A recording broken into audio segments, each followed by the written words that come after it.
आज से पहले तो सब कुछ ठीक था, लेकिन जैसे ही बरसात आती है तो किसान के जो दुख है वो बढ़ जाते हैं। 17 तारीख को बरसात हुई थी रात को, 17 तारीख को बरसात हुई तो उसमें आधे घंटे ओले, बरसात और हवा, तेज हवा चली थी, जिससे जो किसान की फसल है जो इस कदर गिर गई कि मतलब उसमें जहां एक बीघे में 10 बोरी या 10 क्विंटल नान निकलने वाला था तो अब उसमें 7 क्विंटल निकलने वाला है। और एक बीघे में वो किसान 10 मजदूर लगा के वो एक बीघे के खेत को कटवा सकता था, लेकिन अब फसल गिर गई, इसके कारण उसको 10 की जगह 15 मजदूर लगा के खेत को कटवाना हुआ। क्योंकि आप देख सकते हो कि इस कदर फसल का नुकसान हुआ है। जो आपको कैमरे में दिखाई दे रही है ये पूरी बिछी हुई फसल है, कतई बिल्कुल बिछ गई है पूरे खेत में। यहाँ एक ही खेत नहीं, हर खेत में नुकसान हुआ है।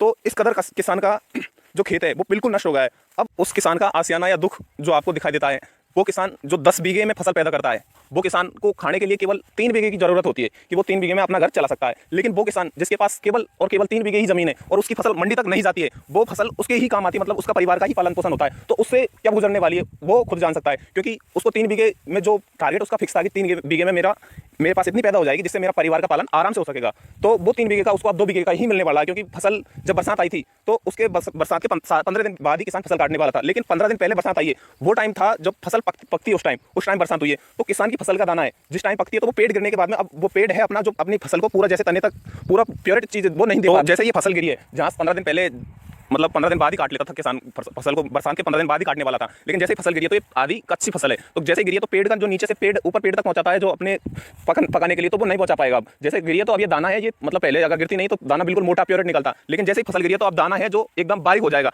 और बारीक हो जाएगा तो जिससे किसान 10 क्विंटल निकलने वाला था एक बीघे खेत में, तो वो 7 क्विंटल निकलने वाला है। तो इस प्रकार किसान दुख सहन शक्ति सब बेसुके पता नहीं कितने दुखों को अपने शरीर से लपेटे हुए कि जब मेरी फसल मुझे पूरी मिल जाएगी तो मैं किसका कर चुकाऊंगा, इसका कर चुकाऊंगा और मेरा परिवार का पेट भर जाएगा। लेकिन जैसे ही बरसात आई तो किसान के सारे दुख और दुगने बढ़ने लगे। अब सरकार का क्या है, सरकार कितना देगी किसान को, केवल 5%, एक बीघे पे 5,000 रुपए मिलने वाले, तो उससे पेट नहीं भरता। एक बीघे पे किसान 50,000 रुपए कमाने वाला था इसी फसल से, लेकिन बरसात ने सारे सपने किसान के तोड़ दिए, और जो दुख है, जो कर्ज है किसान का, वो और बढ़ गया। अरे कीटनाशक वाले ने कीटनाशक दवाइयां बेच दी, और खाद वाले ने खाद बेच दिया, बीज वाले ने बीज बेच दिया, लेकिन किसान किसको बताएगा अपना दुख, उसके पास कुछ नहीं बचा, सारा कुछ उसका नष्ट हो गया। तो इतने दुख सहन करके सरकार किसान की तरफ क्यों नहीं देखती, ये खुद खामियाजा ऊपर वाले ने भी अपना बता दिया है। क्योंकि सब कुछ तो किसान के हाथ में नहीं रहता, बहुत कुछ ऊपर वाले के हाथ में रहता है। अब किसको बताए, अब ऊपर वाले ने भी किसान को दुख पहुंचा दिया। तो यही निश्चितता या अनिश्चितता किसान झेलता है।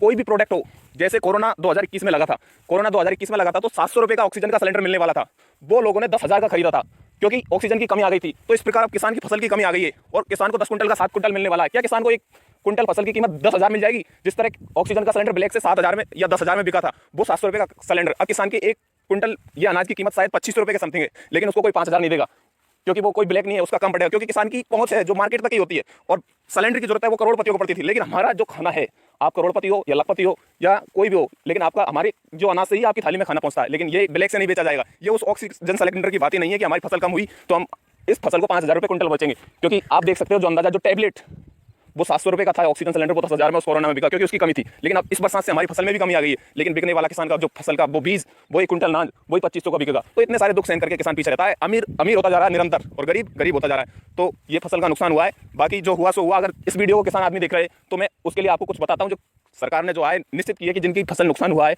उनको हम लाभ देंगे या मुआवजा देंगे, तो उसके लिए आप play store Google play store पे जाके क्रॉप इंश्योरेंस ऐप डाउनलोड करके आप अपना उसमें रजिस्ट्रेशन करवा सकते हैं, जिससे आपको जो भी सरकार निर्धारित करती है फसल का जो बीमा, वो मिल जाएगा। बाकी अगर आप ऑनलाइन रजिस्ट्रेशन नहीं करवा सकते तो आपको हर ग्राम पंचायत में राजीव गांधी केंद्र खुला हुआ है, उस पर जाके आप अपना रजिस्ट्रेशन करवा सकते हैं। और ये दूसरा खेत है जो मैं आपको दिखा रहा हूँ, वीडियो बनाया उसके बाद का, इसमें देखिए बिल्कुल बिछ गए गेहूं, बिल्कुल बिछ गए, मतलब तो इसको कैसे काटेगा यार किसान, बिल्कुल बिछ गए कतई, बिल्कुल सारा कुछ बिखर गया है किसान का। अब इसमें हर किसान को नुकसान हुआ है। कई किसान ऐसे हैं जिन्होंने फसलें काट ली थी, अब जैसे ये पूरे काट लिए थे, अब इनको काट लिए, तो काटने के बाद में इनको बरसात से पहले काटे इन्होंने, तो पूरे बिल्कुल सूखे हुए। लेकिन जैसे ही बरसात आई और बरसात के साथ जो ओले गिरते हैं, वो इतने मोटे मोटे ओले गिरे थे, तो ओले गिरे तो वो ओले इस पूरे पे आके गिरे हैं, तो इस पूरे पे आके गिरे, तो इस पूरे पे जो जो आगे ओले गिरे, तो उस पे जैसे ही बीज पे इस पे गिरे, तो ये इसने जो अपना मुंह है वो खोल दिया, तो वो अनाज है जो इनसे निकलने वाला था वो मिट्टी में मिल गया। और बाकी जिन किसानों ने अपनी फसल को एक जगह एकत्रित कर दिया, हटाने के लिए जो मशीन से कटती है उसको प्रेसा बोलते हैं हमारे यहाँ, तो उसको एक जगह एकत्रित कर दिया उन किसानों ने, तो वो भीजा है, वो पूरा सारा लान भीजा है, तो उसमें भी ओलों का नुकसान है। ओले गिरे हैं तो उसने भी जो पेड़ पौधा है, पौधे के जो जिसमें भाग में फल आता है, जो अनाज आता है, उसने मुंह खोल दिया, और उसका सारा बीज है वो मिट्टी में मिल गया। अब जिसने सारे कूड़े को एक जगह एकत्रित कर दिया है, उसको वापस उन कूड़े को बिछाना पड़ेगा, मतलब अलग अलग हटाना पड़ेगा, जिससे वो धूप निकलेगी तब सूखेगा। अब विगत 5 दिनों से तो डेली बरसात हो रही है, तो जैसे जैसे बरसात हो रही है किसान की फसल का नुकसान है वो बढ़ता जा रहा है निरंतर। तो बस दुखी तो किसान दुखी है यार। बाकी कोई भी प्रोडक्ट की जब इनकम ज़्यादा हो जाती है और वो प्रोडक्ट की मार्केट में कमी आ जाती है, तो लोग उनकी रेटें बढ़ा देते हैं। लेकिन अब किसान की फसल की जो उपज है वो कम हो गई है, मतलब जहाँ एक बीघे में 10 बीघे वो 10 बोरी मिलने वाली थी, वो अब 7 क्विंटल ही मिलने वाली है। लेकिन किसान की फसल की रेट कोई नहीं बढ़ाएगा, बस उसको ज़्यादा नुकसान है, जिससे केवल उसकी फसल का वो अपने फैमिली का ही पेट भरता था, वो किसान ज़्यादा दुखी है, क्योंकि उसको वो फसल नहीं मिलने वाली अब जिससे वो अपनी फैमिली का पेट भरे। तो वो किसान का कर्ज है वो अब बढ़ने वाला है। बाकी जो जिसने 10 बीघे में किया वो 7 बीघे मंडी तक पहुंचाएगा, तो वो सोचेगा अब की बार मेरी फसल ही नहीं हुई। तो जो 3 बीघे का मिलेगा तो उसमें उसको 7 बीघे तो मिलेगा, 10 बीघे करता है तो 7 बीघे का ही उसको मिलेगा, तो 7 बीघे में वो अपनी फैमिली का पेट भर सकता है। लेकिन उसके पास जो ज़मीन कम है, तो उसका बड़ा दुःख है, उसको बड़ा समस्या का सामना करना पड़ेगा।